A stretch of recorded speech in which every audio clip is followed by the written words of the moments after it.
Hello and welcome back. This is our first panel discussion of the weekend, and we are doing everything events today. We already heard from Pat about TOing. We heard from TK Breezy about on-air commentating, and now back to TOing. We are going to hear from two local TOs, Vanilla and Nick District. Welcome both. Now, could you please introduce yourself and just let us know a little bit about how you got into TOing? It's definitely a very, very specific area. You have to have a specific like desire for it to really be like, all right, I'm gonna do this. So, Vanilla, I'll let you get started. Sure, yeah. I'm Vanilla. I've been in the scene for about, I want to say 6 years now, maybe six, knocking on seven. Uh, I first started uh attending event, or I should say, I first started attending events 7 years ago. I've probably been TOing for about five of them. I started TOing just very, very small events, and it's just kind of been a snowball effect ever since, honestly. So I'm now the head TO for the Grind Fridays, which is probably our biggest regular event, which is held at Xanadu Games. But I've personally worked with a bunch of other stuff. The team I work with, JTS, or Just Trying to Smash. We've done a bunch of other events here and there. Myself personally, I've worked other big events like SmashCon. So I've been pretty much everywhere, like at least in this local DMV area. Very impressive. Yeah, we're definitely very lucky to have you here today. And Nick, do you mind introducing yourself and letting us know how you got into TOing? Yeah, sure. I'm Nick. I've been more into the scene for the last like 3 years. I would say when Ultimate came out, I hopped in more. But I've been like loosely following since like 2015, give or take. But TOing specifically, I guess Bonds, one of the Flex TOs, if people in the chat are familiar with him, um, I'm pretty close with him in the fact that he was a big inspiration in a lot of the stuff I did and a lot of the things I wanted to do. And so over quarantine, of course, I took a step back from playing. I felt like as a player, I reached what I want about the area I want to be in while playing in tournaments, and decided to just I'd sit back, be more in the background end of things, running streams, commentating, and TOing. Um, and I helped over the quarantine. I helped out with some events like the Smash World Tour, which is actually currently on right now too. But um, I just found that area a little niche I liked, and that's basically where what I my interest in TOing and how I've been able to put that to use. Is there anything in particular that drew to TOing? Because like you said, there's a couple of things that you can do in gaming, right? Like you were a gamer, but there's also things you can do like commentating and doing production. But TOing it is really your passion. Well, at least right now, as we talked earlier, it's okay to change your passions too. So what drew you to TOing, Nick? I would say it's probably the easiest to do out of commentary and production and TOing. Like, like TOs don't get enough like respect. I think they put in a lot of like hard work, but at least in like the online scene production, that was fine, but it got boring at times. Commentary was fun, but even then, it just kind of I felt like it wasn't just as enjoyable for me. But TOing, I made great friends in the scene that like yeah, TOs. It was a great way for me to constantly just grow and put use to something I wanted to do. Like it's a personal choice. This is what interested you. That's definitely what we keep hearing over and over in panels is do what you love. Vanilla, how about you? What drew you to TOing over any other kind of activity that you can be doing in the esports space? Truth be told, I started as a spectator. Um, Believe it or not, the first event I went to was the Big House 4, uh, which is out in the Midwest, Ohio area, or Michigan, sorry. Um, and at the time, I did not play any games competitively like that, like even outside of the realm of Smash. The tournament just so happened to be the same weekend that Smash came out on 3DS. So like yeah, I had purchased it and I was like playing for fun, but the tournament that was running there was it was all Melee and Project M. It's just games I really hadn't played. I really went just as a spectator because at the time, a coworker of mine, as well as the person who's now the production person on JTS, his name's Jamie, or his tag is Black Frost, is probably more locals know him as. He would just send me random clips like, oh, check out this set. It's cool to watch these people play this game. Yada yada. And there's just something about the whole culture of just everything that was Smash back in, gosh, what years were this? Like 20, I guess like 15 era, like 2013, 2014 era.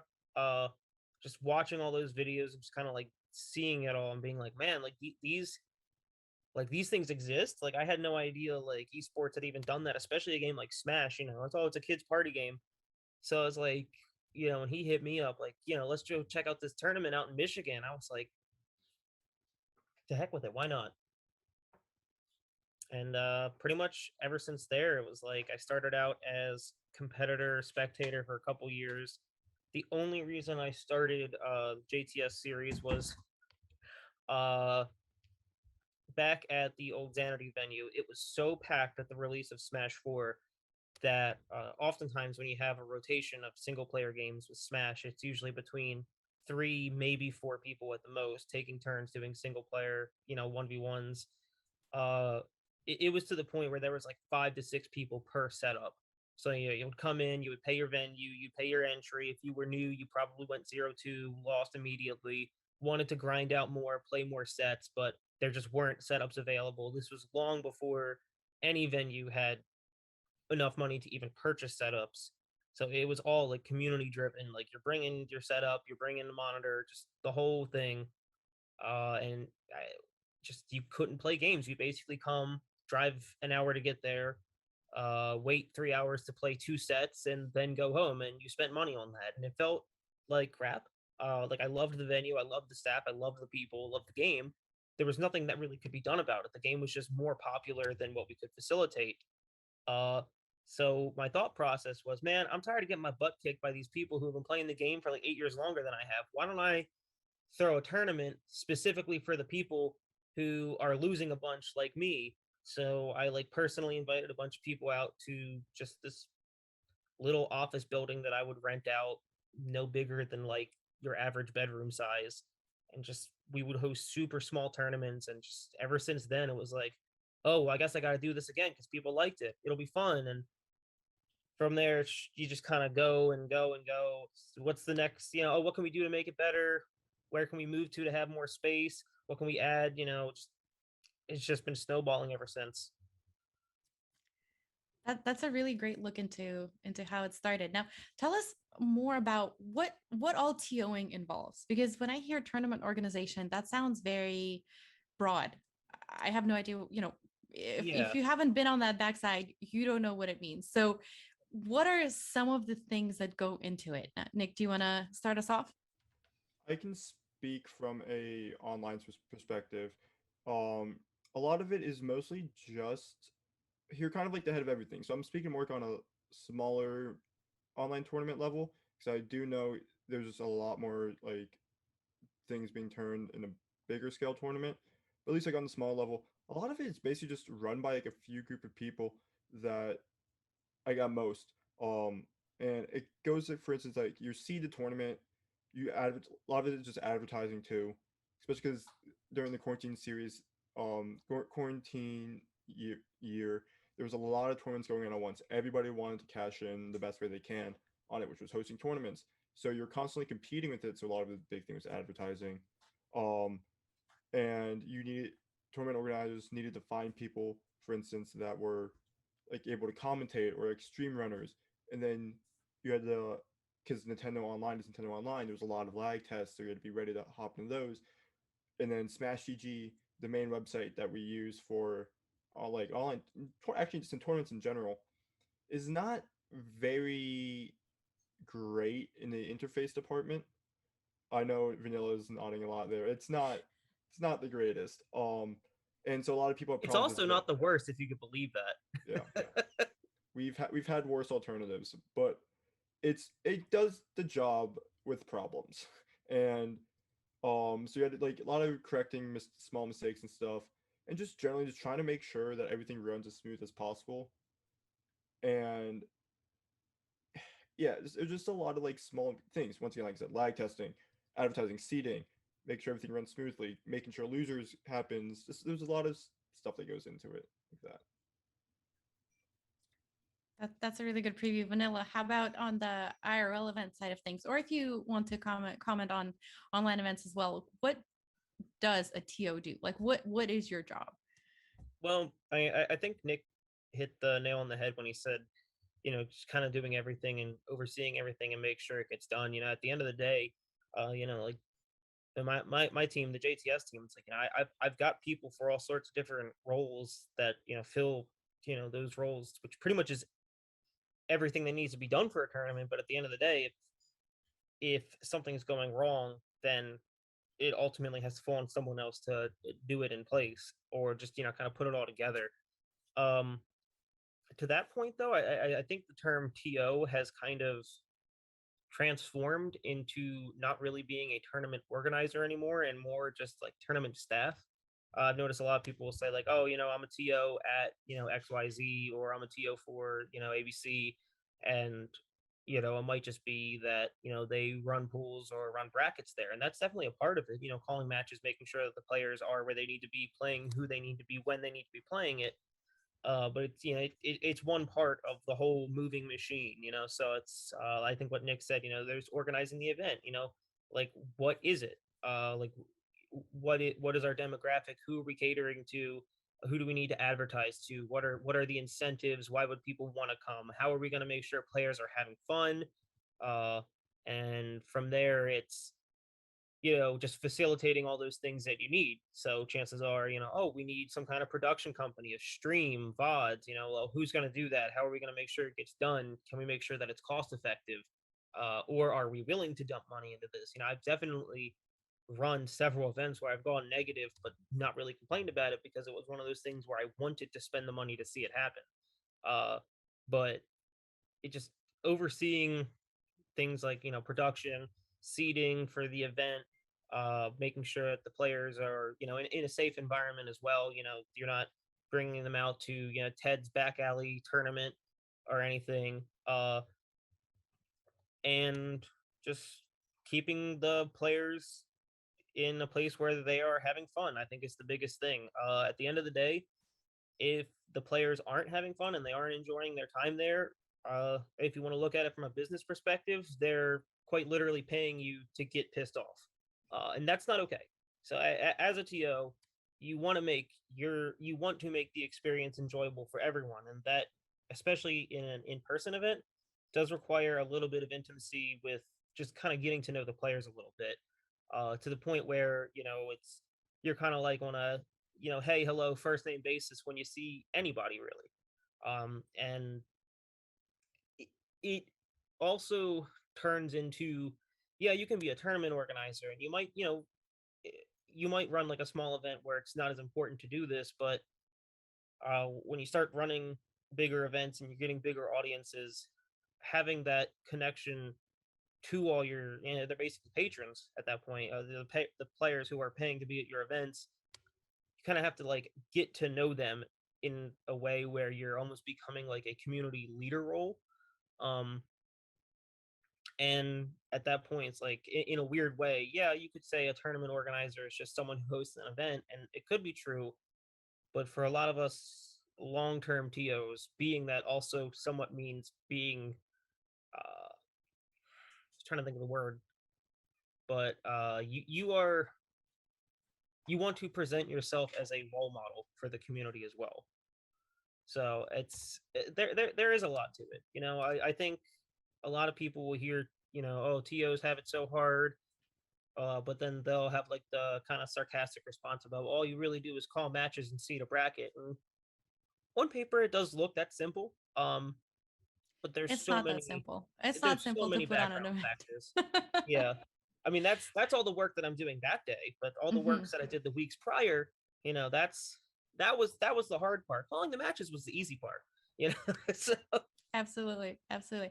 Now, I like what you said about, it's about making sure people are safe and make sure they're happy and make sure they're entertained. I think that's really important, because that's the whole point of an event. Do either of you have specific advice on what TOs can do to make an event more enjoyable? I know we heard from Pat. He said when it's an online event, creating some sort of banner or sticker or what have you, graphic, for the winners, when you can't actually present them with a trophy or something else, so that people can feel proud, can share, and can have a little bit of bragging rights. So what are some other things that can make people feel really involved and like they're happy that they participated in an event, and not vanilla, like you said, drove for 2 hours, waited for 3 hours, and played for 10 minutes and left? So vanilla, I'll let you start this time. Yeah, so this is definitely like I think this is where me and the rest of the JTS team kind of excel for making events fun. We have always historically run events with the the newer and the lower level player in mind. At least during the time when we first started running events, it was very common for the main draw of events to be like, oh, so and so famous, ridiculously good player is coming, or oh, there's a huge pot bonus, or stuff like that, and it's good. The competitors do deserve that. They deserve the recognition. They deserve the spotlight. They deserve they deserve way more money than they make. Yeah, being as good as they are at the game and doing as much as they do for the game.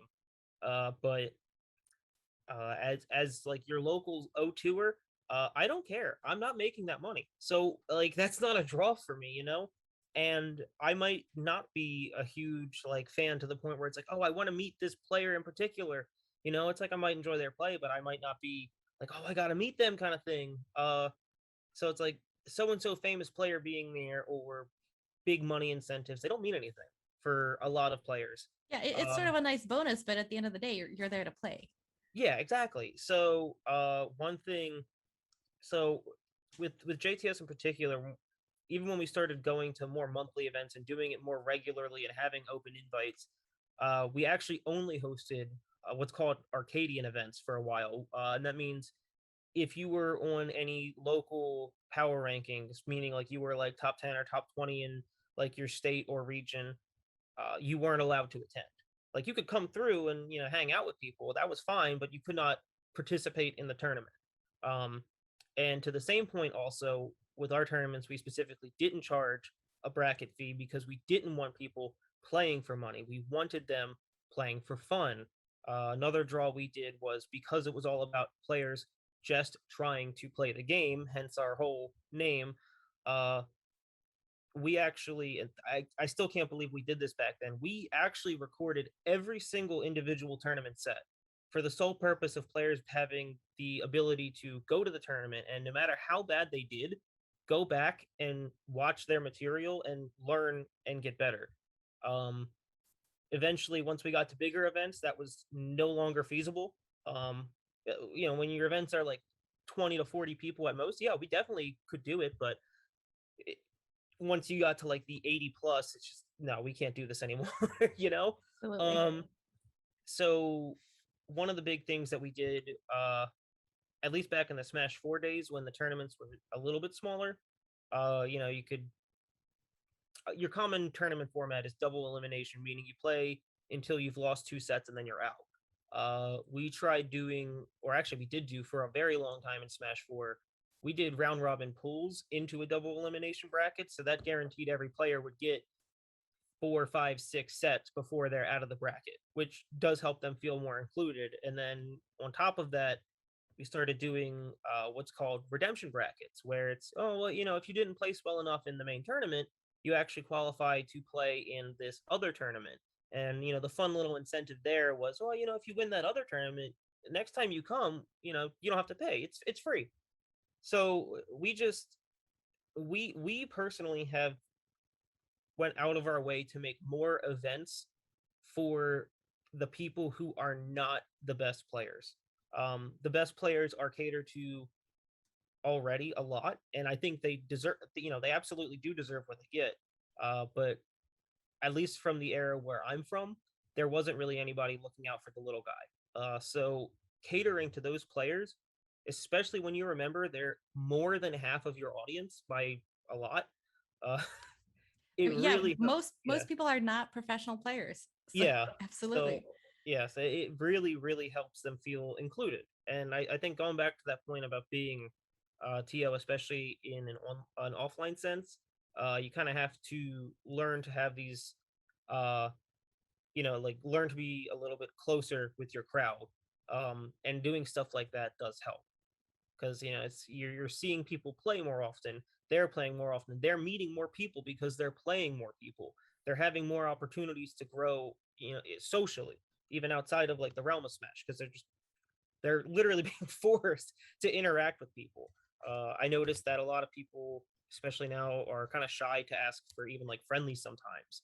But you see that a lot less when the players are forced into opportunities to play more people because that they kind of get over that initial hurdle of like, ooh, like let me introduce myself, let me find out who they are, let me say hi, let me see if I can get some games. It's everyone is becoming closer quicker because they're being put in situations where they have to interact more often. And I, at least in like the last like 3 years where I've like focused on that kind of stuff a lot, players have really, really appreciated that. That sounds, yeah, no, absolutely. So yeah, making spaces for folks who aren't necessarily professionals, letting them play, letting them enjoy it, and creating opportunities for social interaction and friendship. Yeah, I absolutely love what you guys do at GTS. Now, Nick, do you want to let us know what is it like to create that fun experience, right? To make people happy, though those competitors happy in an online tournament. That must be a little more difficult. Huh. That's actually not words I ever hear with fun and No? online together, Okay. because realistically you're playing the game, you're having fun doing it, but you have no social interaction. Your most social interaction is when you're talking to people in the chat, and since a lot of times there's also the whole thing about the being able to like demonize somebody online, you're not able to see their face. You're gonna get a lot of like people just being a lot more bold online, to say the least. So a lot of times the events I've seen that have had me interested are side events. This applies both online and offline. Offline, I've showed up earlier to events because they had a side event that I want to play in, like doubles, squad strike, or even like sometimes when a new character comes out, they'll do some gimmick side event like referencing the character. I remember when Terry came out, I think it was Xanadu hosted like a side event that was themed around like that his series. I can't remember at the top of my head right now, but like a 3v3 King of stamina. Fighters, by the way. Yep, your fighters. There we go. Um, and that's like gotten me interested in like even like an online event, because you're able to do some of that online. You don't Nintendo hasn't put like Squad Strike into the online game mode, but there's like some like events like items even that have just gotten me like, oh, I want to play in this tournament. Like also there's also like gimmicks. Like I ran this tournament series. The whole gimmick was Nick at night, so it started at 11 p.m. Like maybe like I think it was every Tuesday. So it'd be like you can catch the West Coast people or the people who played in the tournament earlier that night and still wanted to play, or people that couldn't play in that earlier tournament. And it always have a gimmick or something that I allowed the winner of the previous week to choose. So we'd have events like where items allowed, and only the items they wanted, or a character could be banned, or a certain stage list. That was the whole gimmick to it. Just mixing it up online is allowed for different like formats, and just that's how you can get the most out of a hard situation, the most enjoyment out of that. So that sounds fun. I know you say you don't hear online and fun, but it sounds like you made it fun. I like the idea of the gimmicks and the idea that the winner of the previous tournament gets to choose. What are some other things that you have done to make online tournaments, enjoyable and interesting, like to really create a draw for folks who join your online tournaments, and that other TOs watching right now can take your advice and implement it in the tournaments that they're running? Nick? Ah, I'd say just go with the like the other tiers. Just go with the flow with it. Like do what you think would gain an audience. Talk to your audience, because you want to talk. Definitely want to get feedback from it. And I have in the past shut down ideas because the previous winner chose an idea that was to them fun, but to the other people, the majority, they were not finding as interesting. So we came to like different agreements where even then I that could reward them for winning tournament, but still would be fun for the next people playing in it. So you have definitely to be willing to you have to be willing to step up and argue at times, but also just talk it out with people. I would say that's like probably the best way to go about it. That makes sense. Engage with the audience, but also have a vision of where you want your events to go, and be able to really stick with that. That makes sense. Vanilla, do you have any advice for specifically, I think, online tournaments? Because right now we're not really certain when in-person tournaments are going to come back. So maybe for folks who used to have IRL tournaments but now had to go online, what can they do to make it more engaging, more fun? I think Nick had a really good point about the side events and specifically some of the more unorthodox game modes. It's like doubles has somewhat become a staple to the point where you'll see like doubles and squad strikes at major events, and they are, they're big deals. Like there's big cash prizes on them. So even though they're not the main event, literally they're the side event, but like they're still somewhat prestigious. They're still somewhat important, right? But then you get into your really goofy ones, right? Like in Smash Ultimate in particular, they have a setting where you'll be playing on one stage and at some random time interval it'll turn into another stage. It's called stage morph. Yeah, obviously it doesn't have any place in competitive play, but it's fun. Items, they spawn at random and they could do something as simple as, you know, bonk your opponent on the head for a couple points of damage or explode the whole screen and everyone dies, and everything in between. Um, or just these really wacky stages, because Smash is like a collection of different IPs from all sorts of games and stuff. I think the competitive nature of, or let me rephrase that, the competitive format for Smash uh, really is a very narrow scope into everything that Smash as a whole is. And I think it's really important for players to take that step back and have that fun with it. I'm actually a huge advocate for telling people, hey, do you want to get better at the game? Play with items on. My friend Coldweather, he's also on the JTS team, actually pointed this out to me. It's a lot of the times the items in the game are actually just direct translations to assets, gimmicks, or moves that other characters have. So even though, yeah, it's a random chaotic environment, it's still teaching you some variable that will ultimately make more sense to you now that you have a little bit more context of how certain things interact in a real game. But you're having fun with it because it's stupid and silly. And those are the kind of events where it's really hard for people to get salty and get angry. Like if you're paying money, you're spending time, you're trying really hard in singles, and you bust her out, you go 0-2. It's totally normal for you to be in your emotions about it, really upset, and that's it's somewhat expected, right? But you have these silly events like stage morph or stamina mode or items, random things like that. It's so hard to be upset about them, and as a result they're just fun. They're just good fun. You're not doing it to be the best. There's no sense of failure. If you lost, even if you are salty about it, you can just blame it on the fact that they picked up every pokeball and just threw out legendaries the whole time, but at least it was stupid and funny, you know and that's I think really online, besides having like these random incentives like prizes or roulettes or things like that. Uh, that's kind of really all you can do. There's not much, especially because you don't have that in person interaction. You really are limited to doing, or really only doing, what is available in the game. And I think Nick doing that specifically with side events and making them kind of some of the sillier ones, especially the gimmick with being able to decide the next tournament as a whole. That's really good, because you get people playing in those environments where it's hard to be upset. You're having fun. That's really good insight. Now, on the flip side of folks not having fun, I know you both mentioned Vanilla, you mentioned people getting upset. And like you said, it's understandable to be, sad or disappointed that you lost, but many folks do take it beyond that.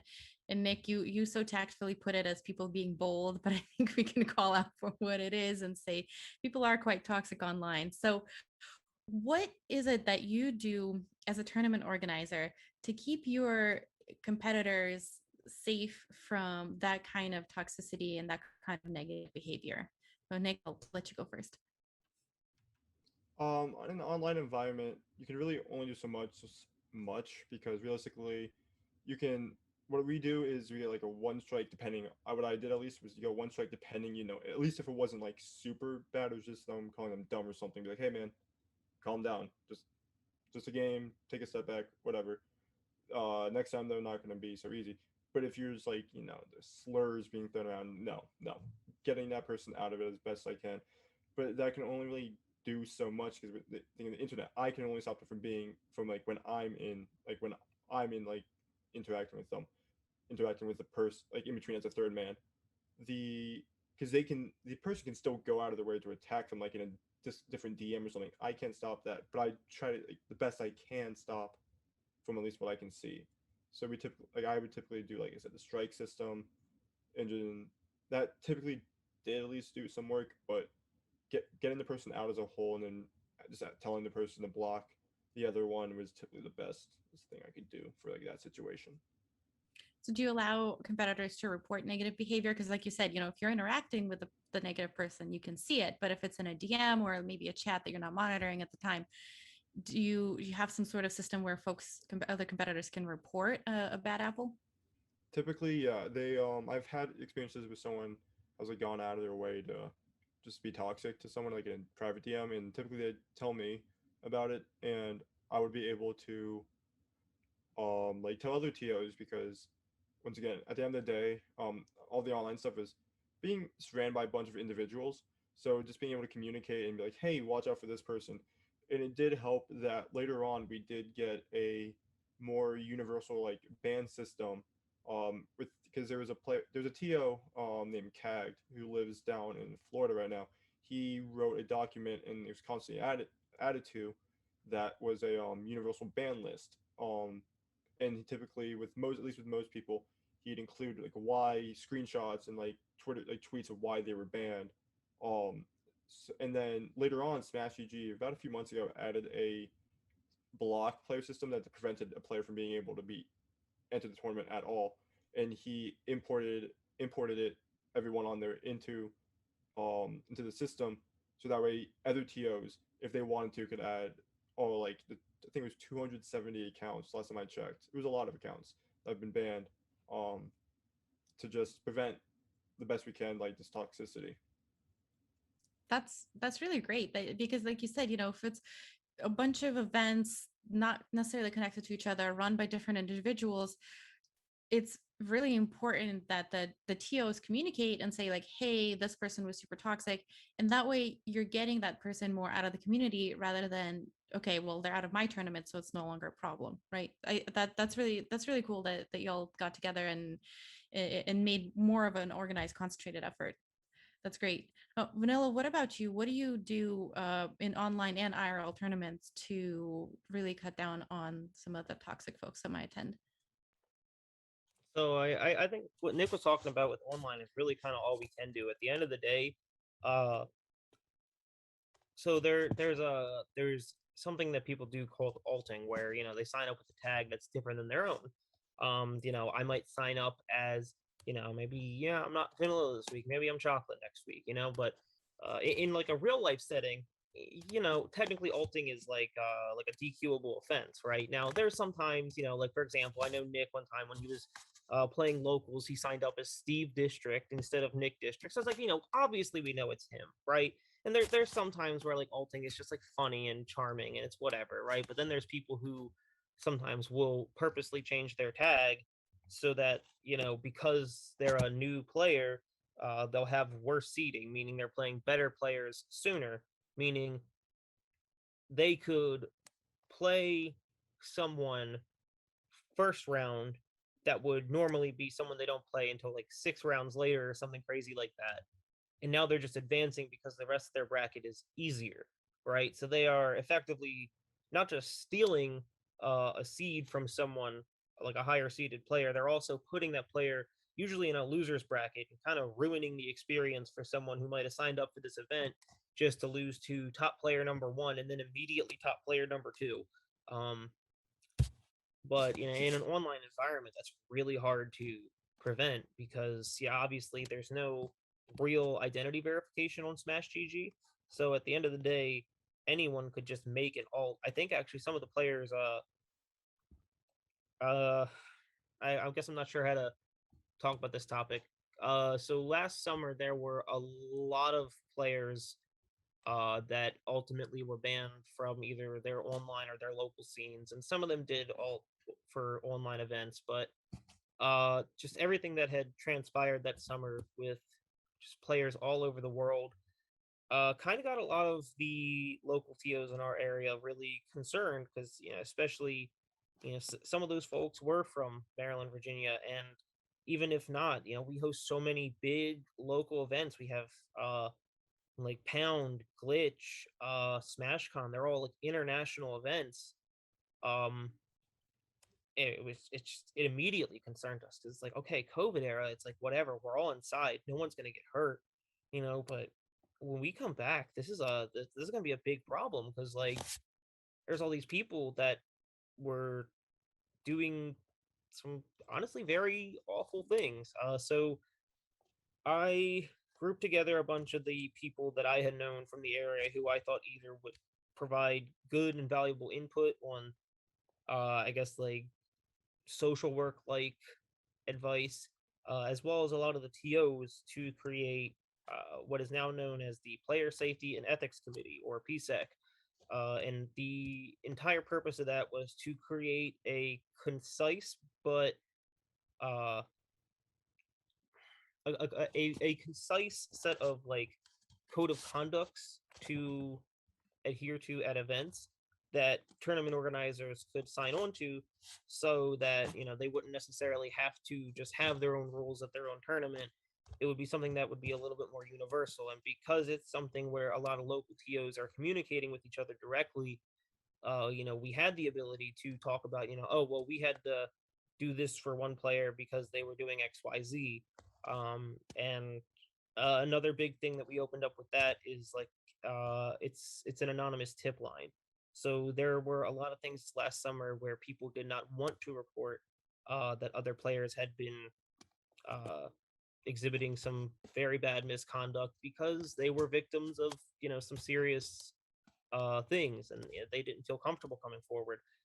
And having that extra option of anonymity does make people feel a little bit more comfortable, knowing that they're only talking with like people directly, uh, and not just like airing everything out on the internet for everyone to see and just hoping that someone will do something about it, which is what was happening all last summer. Um, it gives players at least the ability to not just report when things happen to themselves, but also report when things happen that they just thought were suspicious. Like it's very common for especially when people are victims of like abuse, or specifically like power struggle dynamic abuse. It's very common that people who are victims of that kind of harassment don't come forward because they don't feel comfortable doing it. And that's kind of like the I guess the whole the psychology of it, right? Is you trick them into not feeling comfortable. But if we as a community are collectively keeping our eyes open for these kinds of things, it doesn't have to be the victims coming forward. So having that universal line for people to contact somebody who will be doing something about it is nice. We have made use of that line with certain investigations already, which is it's a good and a bad thing because obviously you don't want the things to happen. So obviously, we open the anonymous tip line. The goal is we don't want any responses. you know, But the bad things are already happening, so it's yeah, really important to provide that framework to keep people safe. That's really really good work. The anonymous tip line, the creating of the standard code of conduct, I think is really important because it'll help to really bring like the the the level of acceptable behavior will be known in the community rather than like, well, if you go to this tournament it's like free for all, but if you go here you have to watch what you say or whatever it is, you know what I mean? And I think in the end we'll create a safer environment for everybody. what other things would you like to see? Like, I know you said Smash GG doesn't have a verification. Do you think that's something that's a good idea? Like where a person has to actually verify their identity when they sign up? Vanilla? I I think that goes far beyond just Smash GG. I think there's a lot of toxicity and issues with harassment online that stem solely from the fact that you can pretend to be anybody on the internet. And that level of anonymity, it's like, yeah, it'd be really nice if Smash GG had some kind of identity verification. But what's stopping this person from making, an alted Twitter or an alted Discord and joining whatever their local servers are for their area and just continuing to harass or berate the person? Um, and it's I guess utopia world. I'd love to see some way to kind of take a step back from that anonymity on the internet as a whole, but that's not realistic. Um, what I don't know. I guess what I really like to see is I would like to see people making use of the tools that we've come out with in the last year. When these situations arise, really, I mean, this is the community is very grassroots in the sense that it really started with just a bunch of dudes hauling around CRTs, up and down the East Coast and playing with like 20 people or so wherever they could get together, and now it's this big international thing. um so for a very long time there weren't real rules, honestly. Like that's kind of only now becoming a thing in reality. Like, yeah, obviously tournaments have conduct rules and we've had to kick people out for being jerks and whatnot. But just this uniformity of it is a very recent, like within the last 5 years thing. Mm-hmm. And I think honestly, I just want to see us continue going along that path and not losing the momentum of it. It's very easy to say, hey, we should do better and we should have these rules and, we should report on these things when we see them. Yeah, we should. Uh, but obviously, there was a point in time where we didn't, and we're seeing that now. So Yeah. I think as a whole, not only do the people performing the misconduct need to not do that, just we as a community need to kind of hold each other more accountable. I think a lot of us are in the mindset that it's almost like this wild west of no rules in the Smash community, and it's not like that. It never should have been like that. I think it was fine when it was, kind of more like a insular group of friends, effectively. But when you're breaching these 10,000 plus numbers, of players, you can't do that anymore. You need more structure. There's too many people. Yeah, I absolutely agree. And I like what you said about looking out for each other, right? I think it's important for people to really internalize the fact that we are responsible. When you come into any kind of event, any kind of game, you are responsible for your own behavior, obviously, but you're also responsible to see to report something if you see something awful that happened. And the higher you get in the industry, the more responsibility you have. So it's really heartening to see folks like UTOs saying like, yes, we are paying attention to this. We are taking concrete steps. Here's what we're doing to create a better environment for everybody. So really, really good to hear, because I know, toxicity is always a difficult topic, and but we need to talk about it because that's how we get better at it. So I do have one more question about that topic, and then we're going to shift gears. Vanilla, can you tell us where folks can find the anonymous tip line? If somebody wants to report a bad actor, how do they find that tip line?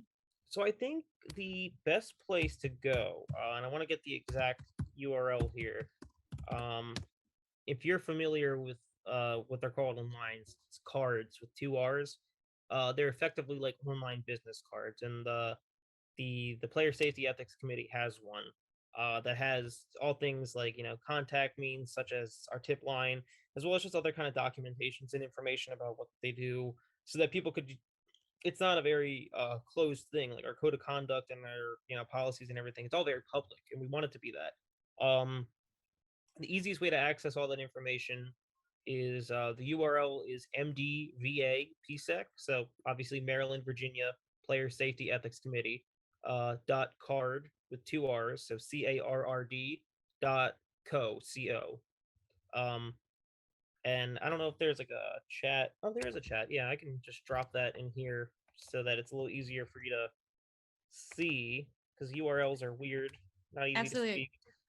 If you But could drop it into the Twitch chat, that would be amazing. And while oh you're doing shoot, I that, just dropped it into the Zoom chat. Does Zoom that work? chat. Okay. Okay. Do you have okay, if maybe one of our production folks can drop it into the Twitch chat for everybody because that's a really important resource and really glad that it's available. Yeah, So, absolutely. we just have a couple minutes left. I just want to ask you it what is one thing that you wish you knew when you were starting out as a TO? Because that, I find that's really valuable advice for starting out is when you look back on your own experience. So, Nick, what is one thing that you wish you knew when you were starting out as a TO?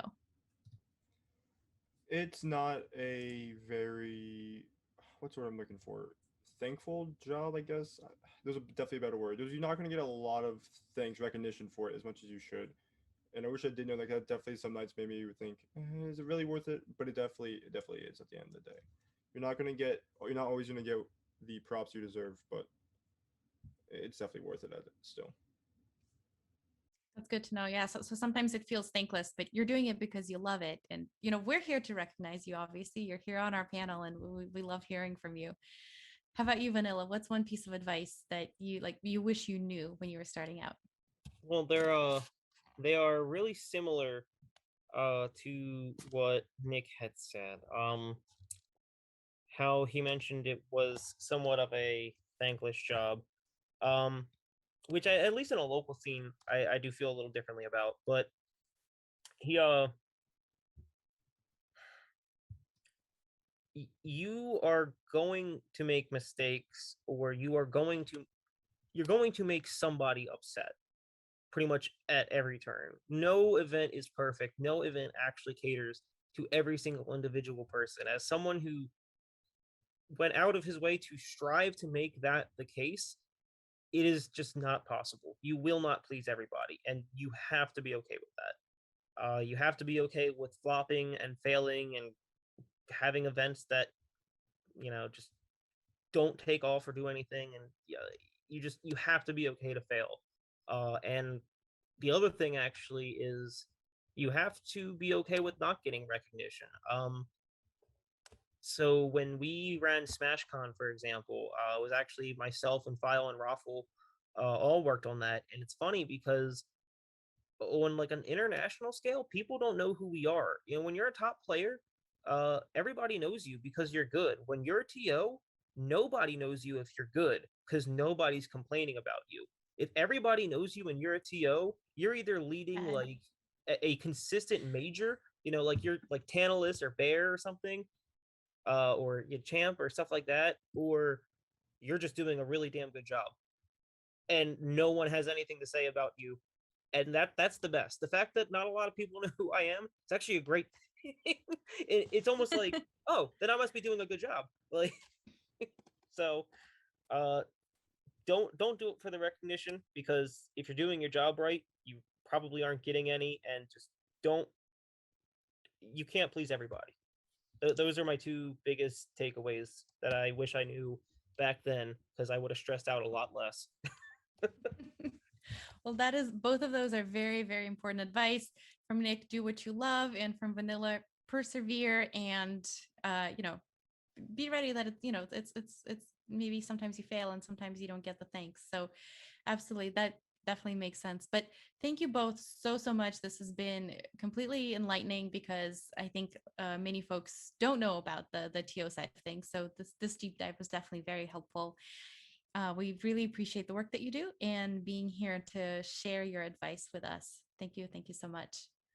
Very welcome, and I hope the rest of the summer bash goes well. I think it's awesome that y'all are doing all this stuff for just all the players involved this weekend. So good luck to everyone. Thank you.